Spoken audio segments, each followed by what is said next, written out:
Hello everyone, তো তোমরা কেমন আছো? আশা করি ভালো আছো। তো হঠাৎ করে আমাদের ঠিক হয় যে আমরা পার্কে যাব, তাইও আমাকে নিতে এসেছে। তো এখন আমরা পার্কে যাচ্ছি।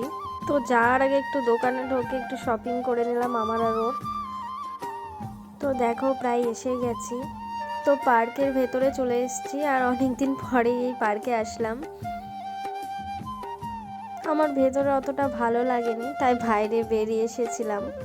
আর ওই জলের জায়গাটা দেখতে ভালো লাগছিল, তাই এখানেই আসলাম। তো আমি একটু দোলনায় উঠেছিলাম। তো এইটাই চাপার পর আমার সব দেখে হাসি পেয়েছে, আর তাই বেশিক্ষণ থাকিনি ওখানে। তো এখন পাথরের উপরে একটু আসলাম। তো আমি আসলাম বলে ওরম চলে গেল। তো এখন আমি বাড়ি যাব। আর ওকে এসে বললাম কি আছে তোমার কাছে, ও দেখলাম যে ডেয়ারি মিল্ক।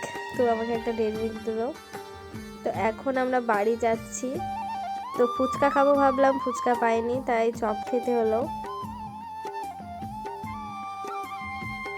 তো দেখো আমি আমার আদি সোনার বাড়ি চলে এসেছি। খুব মিস করছিলাম ওকে। আর ডেয়ারি মিল্কটা দিতে না দিতে হাত থেকে নিয়ে নিল।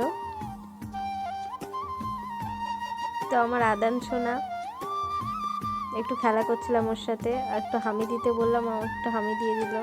এখন আমরা বাড়ি যাচ্ছি।